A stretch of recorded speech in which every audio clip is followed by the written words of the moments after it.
Guys and welcome back to my channel. So अगर आप इस चैनल पे नहीं हैं तो इस चैनल को जल्दी से सब्सक्राइब करेंगे। आप पहली बार इस चैनल पे आए हैं क्योंकि यहाँ पर हम लोग एक 90 डेज रिविजन कर रहे हैं for the physics class 12 students. तो जो भी क्लास 12 के बच्चे हैं जल्दी से इस चैनल को सब्सक्राइब कर लें। एंड आज हम लोग इस डे 14 एंड 15 में सबसे ज्यादा इम्पोर्टेंट एमसीक्यू क्वेश्चंस जो है वो डिस्कस करने वाले हैं for the 2025 boards. And because I want to keep this video little short small, ताकि आपका जो है वो ज्यादा टाइम जो है खर्च ना हो, आप ज्यादा टाइम अपने रिविजन पर जो है वो लगा सके। So let's quickly start with the question number 1। So the question number 1 is, जो ये डे 14 एंड 15 की वीडियो है इसके अंदर we will be doing 10 questions and we will be doing the MCQs from the part 1 of the book. Okay, हमारा जो syllabus है उसके पार्ट 1 में से डे 14 एंड 15 के एमसीक्यू के क्वेश्चंस रहने वाले हैं। एंड जो नेक्स्ट रिवीजन की वीडियो आएगी उसके अंदर पार्ट 2 के एमसीक्यू क्वेश्चंस रहने वाले हैं। तो अगर कोई बच्चा ये वीडियो देख रहा है तो वो वाली वीडियो भी जरूर देखेंगे जो कल अपलोड होगी। ठीक है, definitely I already prepared the question set for you all. ठीक है, बस उसकी रिकॉर्डिंग करनी रहती है। आप सबको पता है, जो बच्चे भी मेरे साथ रिविजन करते हैं they know what is the method of revision. सबसे पहले आप क्या करेंगे, सबसे पहले आप वीडियो को पॉज करेंगे, क्वेश्चन को रीड करेंगे, उसको खुद से ट्राई करेंगे। ट्राई करने से आपको अप्रोच करना आता है क्वेश्चंस को। एंड ट्राई करने के बाद आप अपने सॉल्यूशन को चेक करेंगे विद माय सॉल्यूशन। ठीक है, तो यही हमारा जो है मेथड रहने वाला है और आज भी यही मेथड रहेगा। जल्दी से मैं आप सबके लिए क्वेश्चन रीड करती हूँ। दो पॉजिटिव आयंस हैं which are carrying a charge small q and they are separated by a distance small d. If F is the force of repulsion between the ions, then the number of electrons missing from each ion, you have to tell what is the number of electrons missing from each ion. जल्दी से इसको try करेंगे, ठीक है, without wasting any time, quickly try it. Okay, चलिए। I hope सब बच्चे जो है वो वीडियो को पॉज कर कर ट्राई कर कर आ गए हो। Let's start with the answer, let's start with the solution. How will do this? We have to ions. Say this ion has a plus Ne charge and this ion also has a plus Ne charge. Then the force between these two charges is capital F, and that will be, we know the force between two charges by Coulomb's law is given by 1 upon 4 pi epsilon naught Q1 into Q2 divided by R square. Now this is the first formula which we study in the class 12th physics. I hope सबको ये formula जो है वो by heart learn हो। अगर किसी को नहीं याद है तो अभी भी learn कर लें, important formulas में इसको लिख लें। अब Q1 और Q2 दोनों ही हमारे पास क्या है, Ne है, तो इसको हम लोग पुट कर देते हैं डिवाइडेड बाय डिस्टेंस। दोनों के बीच का डिस्टेंस जो है वो यहाँ पर लिया गया है स्मॉल डी। डी स्क्वायर, यहां से आपको बताना है एन की वैल्यू, यानी कि कितने नंबर ऑफ इलेक्ट्रॉन्स आयन से मिसिंग है। वही तो हमारा यहाँ पे ये एन है, राइट। अगर एक इलेक्ट्रॉन मिस होगा तो आयन पे चार्ज क्या हो जाएगा, प्लस ई। अगर दो इलेक्ट्रॉन्स नहीं होंगे तो आयन पे चार्ज क्या हो जाएगा, प्लस 2e। और अगर एन नंबर ऑफ इलेक्ट्रॉन्स नहीं होंगे तो आयन पे चार्ज क्या हो जाएगा, प्लस एन ई, राइट। अब आपको n की वैल्यू बतानी है, तो f अगर हमारे पास 1/4 pi epsilon nought n square e square by D square है, तो यहां से n की वैल्यू आ जाएगी definitely f into 4 pi epsilon nought into D square divided by E square square root. यही होने वाला है हमारे पास। जल्दी से देख लेते हैं, ए ऑप्शन डेफिनेटली नहीं होगा, डी ऑप्शन भी डेफिनेटली नहीं होगा। कौन सा आंसर करेक्ट होने वाला है? The correct answer for this question will be the C part. I hope all the students got this answer. The question number 1, the correct answer is C part. अगर आपका C answer आया है you will be rewarded with 1 mark. अगर आपका नहीं आया है तो आपको जो है वो 0 मार्क्स मिलेंगे। ठीक है, तो इस वीडियो के साथ साथ अपने मार्क्स कैलकुलेट करते करते हुए चलेंगे कि हमारे जो है वो कितने मार्क्स बन रहे हैं 10 मार्क्स में से। ठीक है, 10 एमसीक्यू करने वाले हैं पार्ट 1 में से, देखते चलेंगे कि हमारे कितने मार्क्स बन रहे हैं, ठीक है। उससे हमें पता चलेगा कि हमारी तैयारी किस लेवल पर चल रही है, ठीक है। अच्छे लेवल के क्वेश्चन है, बहुत इजी भी नहीं है, बहुत डिफिकल्ट भी नहीं है, ठीक है। आई होप सबको मजा आ रहा हो क्वेश्चन सॉल्व करने में। Question number 2, when two identical charges approaches each other, then the electric potential energy of the system increases, decreases, may increase or decrease, or d part is remains constant. तो क्या होगा हमारे पास, potential energy पर क्या फर्क पड़ेगा अगर दो चार्जेस एक दूसरे को अप्रोच कर रहे हैं, ठीक है। जल्दी से वीडियो को पॉज करेंगे, क्वेश्चन को ट्राई करेंगे, ठीक है। गैस वर्क नहीं करेंगे, ठीक है। गेस वर्क बिल्कुल भी नहीं करेंगे, तुक्का मारने की हैबिट छोड़ दो, पेपर के लिए छोड़ दो वो हैबिट, ठीक है। तो चलिए शुरू करते हैं without wasting any time. Let us come back to the solution. सब पॉज करके वीडियो ट्राई, सॉल्यूशन जो है वो ट्राई कर कर आ गए होंगे, आई होप सो, ठीक है। सबके पास अपने आंसर्स होंगे, ए बी सी और डी, कुछ भी हो सकता है, ठीक है। सो लेट्स सी क्या होगा इसका आंसर। हमें पता है कि दो चार्जेस के बीच अगर हमारे पास Q1 and Q2 are two charges, then इनके बीच की जो पोटेंशियल एनर्जी होती है that is given by K Q1 into Q2 divided by, if R is the distance between these two charges, then we divided by small r. Fine. अब उसने हमें बोला है क्वेश्चन में they are identical charges. Identical charges मतलब मैं positive तो तू भी पॉजिटिव, मैं नेगेटिव तो तू भी नेगेटिव, ठीक है। अब अगर दोनों पॉजिटिव तो प्रोडक्ट भी पॉजिटिव, अगर दोनों नेगेटिव तो भी प्रोडक्ट पॉजिटिव, है ना।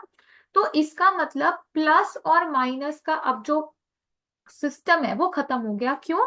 क्योंकि क्वेश्चन में क्लियरली मेंशन है कि चार्जेस क्या है, आइडेंटिकल है। अगर दोनों पॉजिटिव तो प्रोडक्ट भी पॉजिटिव, अगर दोनों नेगेटिव तो भी प्रोडक्ट पॉजिटिव, ठीक है। तो अब अगर उनके बीच का डिस्टेंस कम हो रहा है, they are approaching each other, एक दूसरे के पास आ रहे हैं, अगर उनके बीच का डिस्टेंस कम हो रहा है तो डिस्टेंस कम होने से पोटेंशियल एनर्जी पे क्या फर्क पड़ेगा, the potential energy will increase, right? The potential energy will increase. That means the correct answer for this question will be, क्या सही होने वाला है इसका answer? The answer will be A part increases. क्या आंसर होने वाला है? The answer will be increases. तो जिस जिस बच्चे का ए पार्ट आंसर था, very good, you will get 1 marks for this question. अगर आपका ए पार्ट नहीं था तो कोई बात नहीं, इसको अपने रिविजन क्वेश्चंस में लिख लेंगे, ठीक है, जिसको आप लास्ट मोमेंट पर प्रैक्टिस करके जाएंगे बोर्ड से पहले, ठीक है। Make a register of your questions which are important, जो आप पहली बारी में सही से नहीं कर पा रहे थे, उनकी लिस्ट बनाते रहेंगे, ठीक है, साथ साथ। Okay, so let's start the next question now. The next question, question number 3 is, again pause the video, read the question, try the question, fine. Again same algorithm, ठीक है। एक wheatstone bridge है, all the four arms have equal resistance capital R. If resistance of the galvanometer arm is also capital R, then the equivalent resistance of the combination is, fine. आपको equivalent resistance बतानी है combination की। एक Wheatstone, यहाँ पे Wheatstone bridge की spelling ठीक नहीं है, ठीक है, इसको ठीक कर लीजिएगा। व्हीटस्टोन ब्रिज की स्पेलिंग विल बी दिस, ये स्पेलिंग होनी चाहिए आपकी व्हीटस्टोन ब्रिज की, ठीक है। हर आर्म की इक्वल रेजिस्टेंस है capital R, capital R, capital R and capital R. And आपके पास जो गैल्वेनोमीटर की आर्म है, जहां पे गैल्वेनोमीटर लगा है, उसकी रेजिस्टेंस भी क्या है, कैपिटल आर है। आपसे पूछा है what will be the equivalent capacity, equivalent resistance of this combination. जल्दी से वीडियो को ट्राई करेंगे। सबको पता है व्हीटस्टोन ब्रिज का जो कॉन्फ़िगरेशन होता है वो ये होता है, राइट। जल्दी से एक बार ट्राई करेंगे और फिर उसके बाद मैच करेंगे solution. Okay, so this is a very easy question. We all know that when all the resistances are equal, then the balance condition of the Wheatstone bridge is held true, it is obeyed, right? And जब भी Wheatstone bridge की balance condition जो है वो obtain होती है, तो जो हमारी गैल्वेनोमीटर वाली ब्रांच है उसको हम लोग जो है वो निग्लेक्ट कर सकते हैं। तो अब अगर हम लोग इस ब्रांच को निग्लेक्ट कर सकते हैं, अगर हम लोग इस ब्रांच को निग्लेक्ट कर सकते हैं तो हमारा जो इक्विवेलेंट सर्किट डायग्राम है वो कुछ इस तरीके से बनेगा। और अब हमारा जो क्वेश्चन है वो बहुत सिंपल हो जाएगा, राइट। तो यहाँ पे आर है, यहाँ पे आर है, यहाँ पर आर है, यहाँ पर आर है। ये दोनों रेजिस्टेंसेस आपस में सीरीज में है तो इसका इक्विवेलेंट रेजिस्टेंस हो जाएगा 2R। सिमिलरली यहाँ पर भी जो इक्विवेलेंट रेजिस्टेंस है वो आ जाएगा 2R। 2R and 2R are in parallel, तो जब भी आपके दो रेजिस्टेंसेस पैरेलल में होते हैं the resistance become half, right. हमें पता है 2R into 2R divided by 4R, यही रेजिस्टेंस होने वाली है। तो हमें पता है रेजिस्टेंस क्या हो जाती है, हाफ हो जाती है। तो जो इक्विवेलेंट रेजिस्टेंस है इस केस के अंदर the answer should come out which option. अगर आपने इसका आंसर ए पार्ट करा है then you are completely correct. The correct answer for this question is A part and this question if you have got it right you will be awarded with a 1 mark. और अगर आपका ये question जो है वो गलत था तो आपको जो है वो इस क्वेश्चन में मिलेंगे 0। ओके, सो आई होप सबका ये क्वेश्चन जो है वो हो गया हो आराम से, because this is a very basic question. बहुत बेसिक क्वेश्चन था, बहुत कॉन्सेप्चुअल, मतलब इतना ज्यादा कोई डिफिकल्ट ज्यादा दिमाग लगाने वाला क्वेश्चन नहीं था, ठीक है। बेसिक्स में से था आपका क्वेश्चन। अगर आपको बैलेंस कंडीशन याद है तो आप इजीली जो है वो इस क्वेश्चन को कर सकते हो, ठीक है। Now the next question which is the question number 4 is a small bar magnet of moment capital M is placed in a uniform magnetic field if the magnet makes an angle of 30 degree with the field, right? तो हमारा जो magnet है वो field से कितना angle बना रहा है, the angle is 30 degree. You have to tell what is the torque acting on the magnet, ठीक है। आपको बताना है टॉर्क कितना एक्ट करेगा मैग्नेट के ऊपर। Now very simple question. We know the torque acting on a magnet is given by mb sin theta.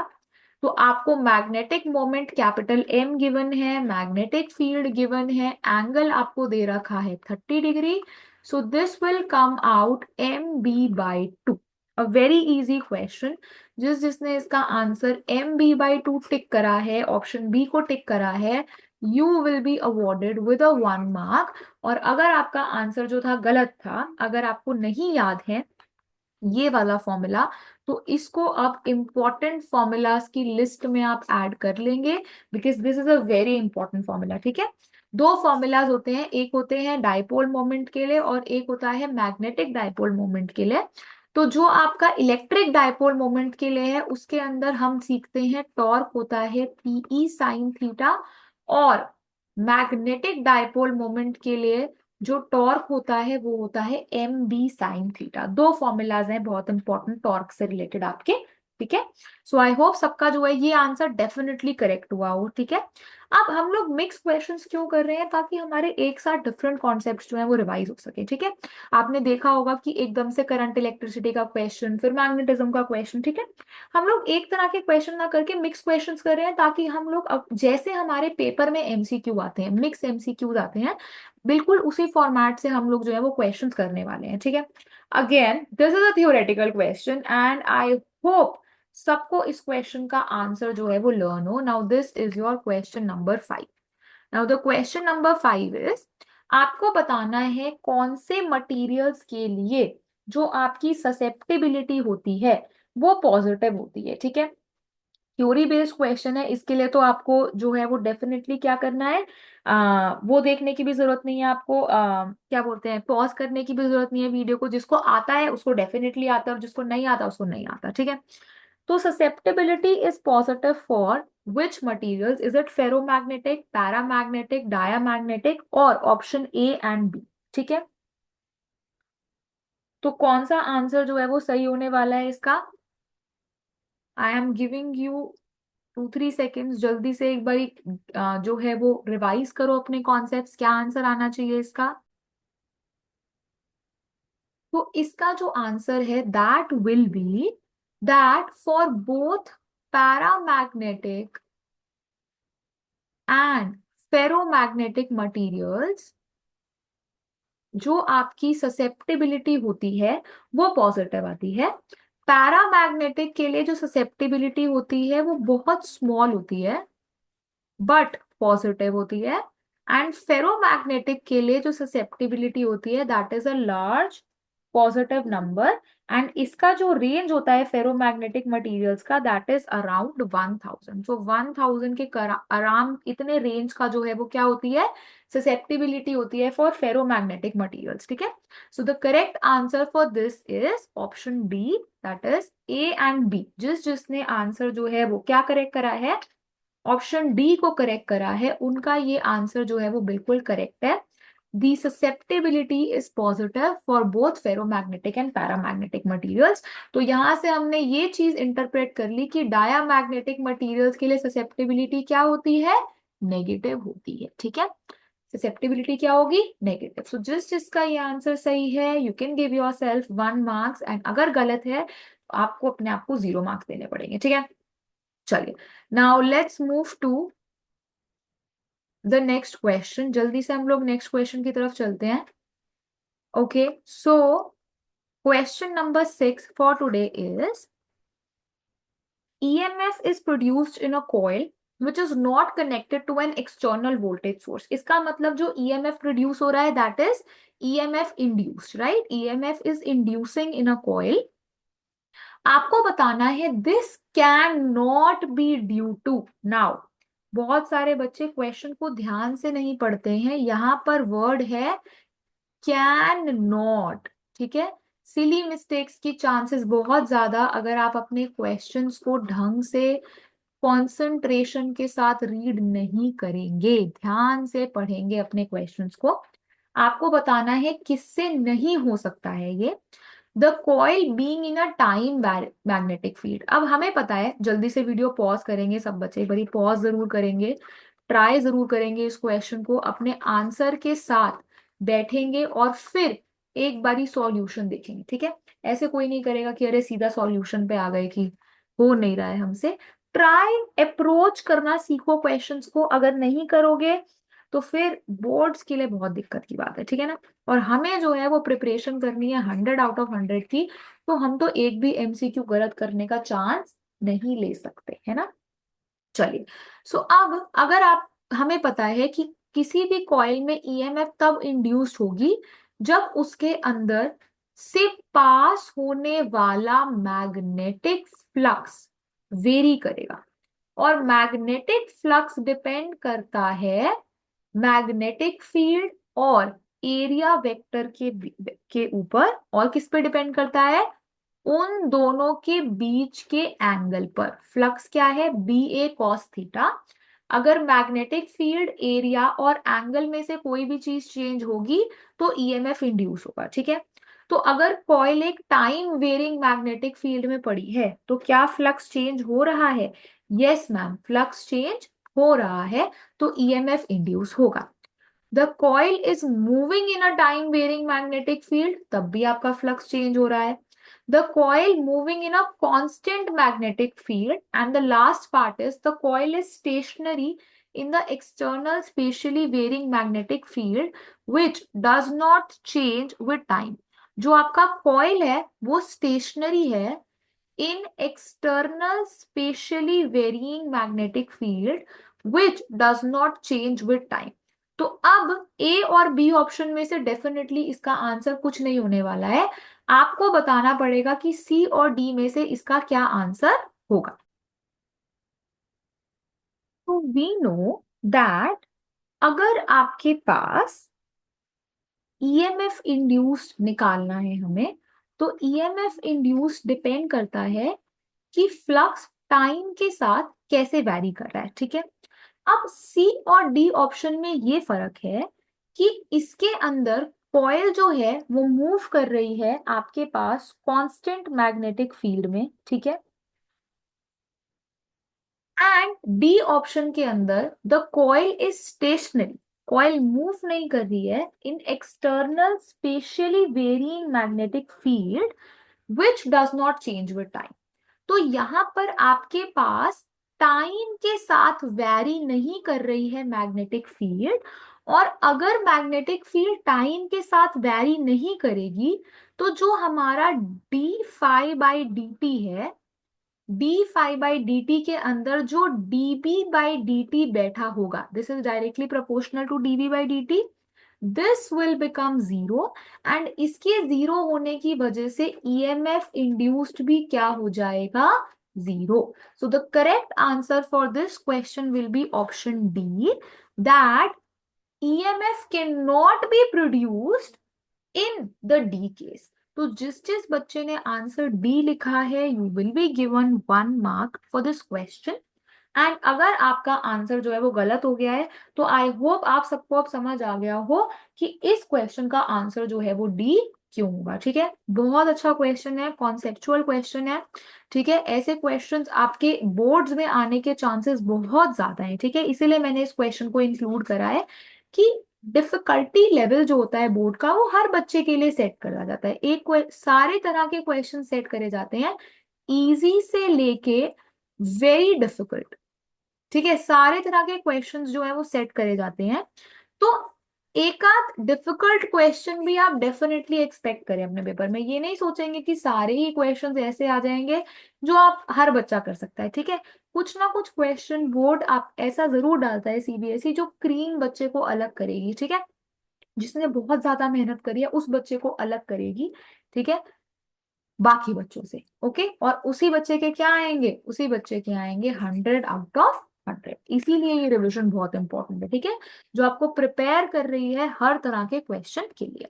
चलो, let's move to question number 7। Question number 7 is, using an AC voltmeter, the potential difference in the electrical line in a house is read to be 234 volt। ठीक है, AC voltmeter use कर रहे हैं हम लोग, और potential difference जो हमें मिल रहा है, वो पोटेंशियल डिफरेंस हमें मिल रहा है 234 वोल्ट का। इफ द लाइन फ्रीक्वेंसी, आपको लाइन की फ्रीक्वेंसी कितनी दी है, 50 साइकिल्स पर सेकेंड।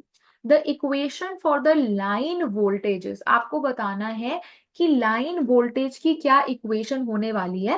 अब हमें ये पता है कि अगर फ्रीक्वेंसी 50 साइकिल्स पर सेकेंड है, तो ओमेगा जो है वो डेफिनेटली क्या होगा, 100 पाई होगा। क्योंकि सारे ऑप्शंस के अंदर आपके पास यहाँ पर जो ओमेगा है वो क्या है, 100 पाई है। तो आपको फ्रीक्वेंसी चेक करने की कोई भी जरूरत नहीं है, आपको सिर्फ वी नॉट निकालने की जरूरत है। ठीक है, तो जल्दी से वीडियो को पॉज करेंगे और इस क्वेश्चन को ट्राई करेंगे, एंड देन इसको मैच करेंगे इस क्वेश्चन के सॉल्यूशन के साथ। ठीक है, कोई भी डायरेक्ट सॉल्यूशन पे नहीं जाएगा बच्चा, क्वेश्चन ट्राई करो, उसके बाद आकर सॉल्यूशन देखो। ठीक है, तो आपको इस क्वेश्चन के अंदर जो है वो लाइन की वोल्टेज की इक्वेशन लिखनी है, राइट। तो हमें पता है इक्वेशन जो होती है वो होती है v is equal to V not sine omega t. अब हमें पता है कि जो फ्रीक्वेंसी है वो 50 साइकिल्स पर सेकेंड है, तो इक्वेशन जो है वो ये बनने वाली है ओमेगा के टर्म्स में। अब आपको इस क्वेश्चन में ये ध्यान रखना है कि जो एसी वोल्ट मीटर रीडिंग ले रहा है, वो रीडिंग लेता है आरएमएस वैल्यू। तो ये जो 234 वोल्ट आपको गिवन है, this is given the V R M S. क्या गिवन है आपको, V R M S given है।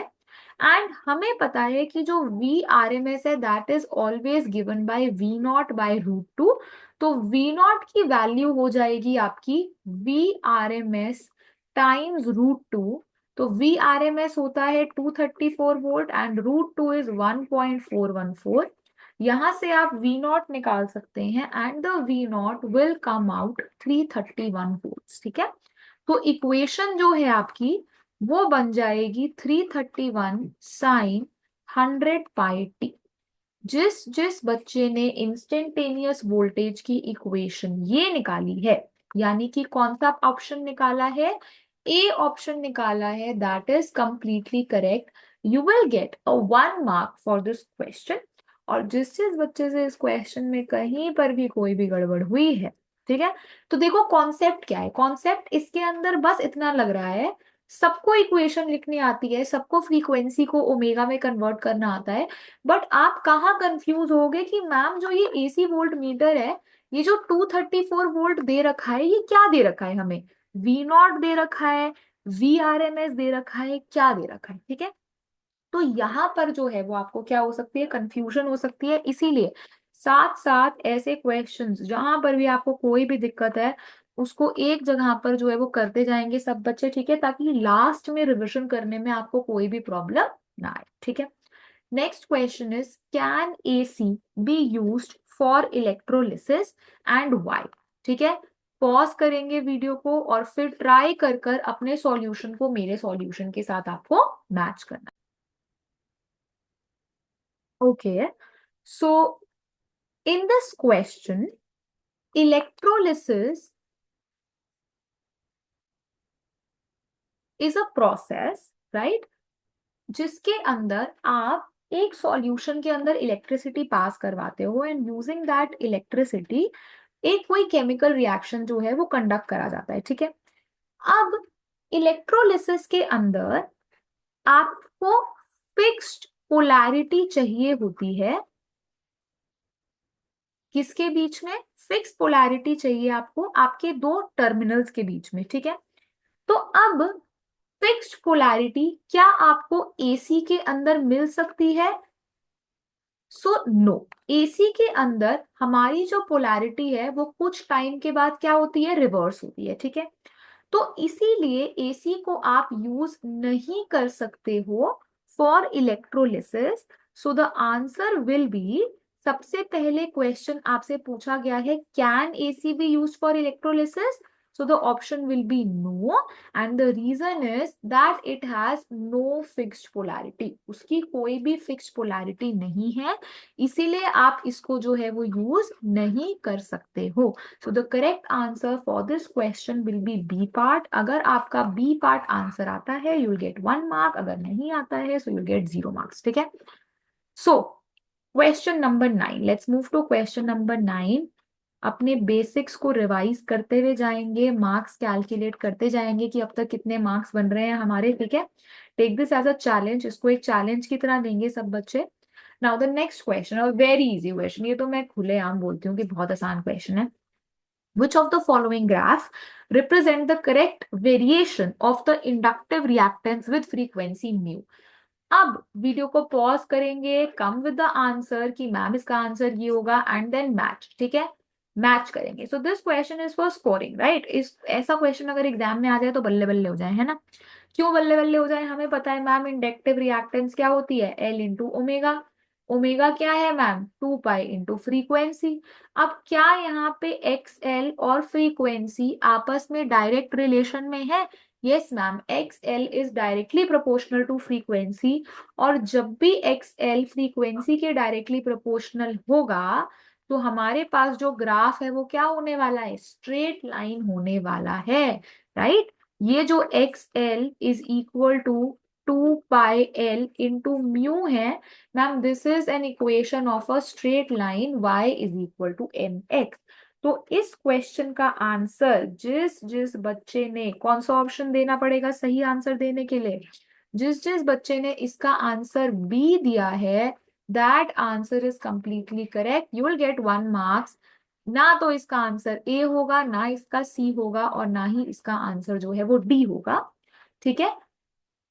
गुड क्वेश्चन, अच्छा क्वेश्चन था, ठीक है। Now the last question, the question number 10 for today is, The question number 10 is, let's quickly read, as compared to visible light। अब देखो मैंने बोला ना कि मैं किसी भी चैप्टर को जो है वो पीछे नहीं छोड़ूंगी, मैं हर चैप्टर को इक्वल इंपॉर्टेंस दूंगी। तो यहाँ पर एक क्वेश्चन आपका जो है वो मैंने डाला है ईएम वेव्स का।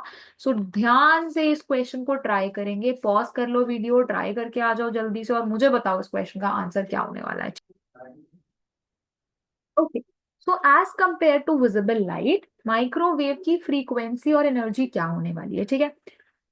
अब हमें बताया कि जो एनर्जी है वो क्या होगी, एच इंटू म्यू, ठीक है। तो एनर्जी फ्रीक्वेंसी के तो डायरेक्टली प्रोपोर्शनल है, यानी कि अगर मैम फ्रीक्वेंसी ज्यादा होगी माइक्रोवेव की विजिबल लाइट से, तो एनर्जी भी क्या होगी, ज्यादा होगी। अगर मैम फ्रीक्वेंसी कम होगी तो एनर्जी भी क्या होगी, कम होगी। यानी कि दोनों का रिलेशन जो है वो सेम होने वाला है ना। फ्रीक्वेंसी और एनर्जी का रिलेशन जो है वो डेफिनेटली सेम होने वाला है। तो ऑप्शन डी तो मैम पक्का पक्का नहीं हो सकता है ना। अगर फ्रीक्वेंसी बड़ी ज्यादा होगी तो एनर्जी भी ज्यादा होगी, अगर फ्रीक्वेंसी कम होगी तो एनर्जी भी कम होगी। C part is equal to visible light, ma'am ये भी डेफिनेटली नहीं हो सकता। अब मैम हम लोग पेपर में ना दो पार्ट में कंफ्यूज हो गए थे, या तो इसका आंसर ए होगा या तो इसका आंसर बी होगा। मैम मैं तो तुक्का मार के आ गया, मोर देन विजिबल लाइट, है ना। मेरे को तो याद ही नहीं था। क्यों याद नहीं था भाई? आपको इतनी बारी बता दिया कि ईएम वेव्स का जो स्पेक्ट्रम वाला पोर्शन है वो इतना ज्यादा इंपॉर्टेंट है कि आप उसको बिल्कुल भी छोड़कर नहीं जा सकते हो। तो तुक्के मारने की नौबत क्यों आ रही है? राइट, नहीं आनी चाहिए नौबत। क्यों नहीं आनी चाहिए? क्योंकि मैम ने इतनी बारी बता दिया कि भाई ईएम वेव्स में से स्पेक्ट्रम आता ही आता है, और कुछ है ही नहीं उस चैप्टर में। स्पेक्ट्रम, डिस्प्लेसमेंट करंट, इसके अलावा क्या आता है उसके अंदर? कुछ नहीं आता है, ठीक है। अब as compare to visible light, जो माइक्रोवेव होती है उसकी फ्रीक्वेंसी और एनर्जी क्या होती है मैम? उससे कम होती है, ठीक है। जो माइक्रोवेव है उसकी फ्रीक्वेंसी भी और एनर्जी भी विजिबल लाइट से कम होती है। So the correct answer for this question will be B. अगर आपने इसका आंसर बी लिखा है तो 1 मार्क्स, अगर आपने नहीं करा है so 0 marks. And take it as a homework, आज आप होमवर्क ले जाओ कि आज हम ईएम वेव के स्पेक्ट्रम को लर्न कर कर ही सोए, ठीक है।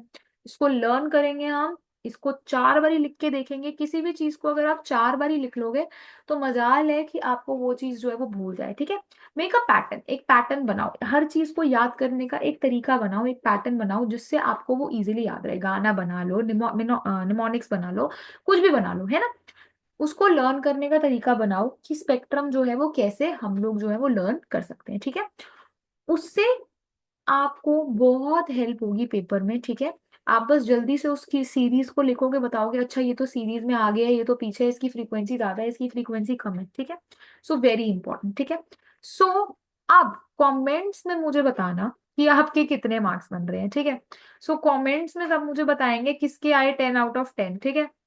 कमेंट सेक्शन में सब मुझे बताएंगे किसके आए हैं 10 आउट ऑफ 10 और किसके आए हैं भाई 0 आउट ऑफ 10, है ना। मुझे जरा पता चले किसकी कितनी तैयारी चल रही है, ठीक है।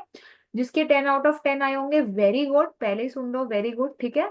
बहुत अच्छी बात है। और जिसका 1 नंबर 2 नंबर 3 नंबर जितने भी नंबर कट रहे हैं ना, उतने घंटे पढ़ाई ज्यादा शुरू कर दो, ठीक है। ये सोच लो कि ये हमारा टास्क है। अगर हमारे 1 नंबर कटा है तो जितनी पढ़ाई मैं करता हूँ उससे 1 घंटा ज्यादा फिजिक्स को दूंगा, है ना।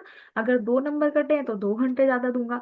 और जिसके 0 आए हैं भाई तुम तो 10-10 घंटे पढ़ना शुरू कर दो और फिजिक्स, है ना, बोर्ड में लाने ना 100 आउट ऑफ 100। चलो last question, the homework question. एक डेरिवेशन का क्वेश्चन मैं होमवर्क देती ही देती हूँ। So the question is you have to deduce an expression for the mutual inductance of two long coaxial solenoids जिनका डिफरेंट रेडिया है और डिफरेंट नंबर ऑफ टर्न्स है, ठीक है। बहुत आसान है ये डेरिवेशन, 3 मार्क्स की आपकी आ सकती है, ठीक है। तो इसको जरूर सब बच्चे जो है वो लर्न कर कर make it a habit, will write it 3 times. एक बारी देख कर लिखेंगे, फिर एक बारी बिना देखे कोशिश करेंगे। अब एक बारी बिना देखे तो होगी नहीं, तो फिर उसके बाद बिना देखे जब करेंगे उसके बाद दोबारा से बुक को बंद कर कर, नोट्स को बंद कर कर फिर से इसको करेंगे, ठीक है।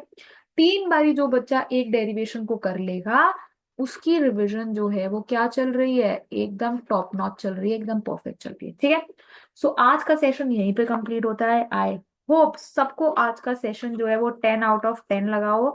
मुझे बहुत मजा आया आज के सेशन में, मुझे पर्सनली एमसीक्यू क्वेश्चंस करना बहुत अच्छा लगता है, ठीक है। सबकी तैयारी कैसे चल रही है मुझे बता देना कमेंट सेक्शन में। वीडियो कैसी लगी हो, you have any views, you can tell me in the comments. अगर वीडियो अच्छी है तो लाइक कर देना, कमेंट कर देना, शेयर कर देना विद योर फ्रेंड्स, ठीक है। सबको शेयर कर दो, जो भी आपके फ्रेंड्स हैं क्लास 12th में। देखो कितनी अच्छी वीडियो बनाती है मैम, है ना, पढ़ाई की। चलो so let's end this, let's wrap the session and I will meet you tomorrow with 10 more MCQ questions मैंने प्रिपेयर करके रखे हैं, ठीक है। कल अपलोड होगी वो video and I meet you tomorrow. तब तक के लिए keep working hard and keep revising everything. Okay, bye guys.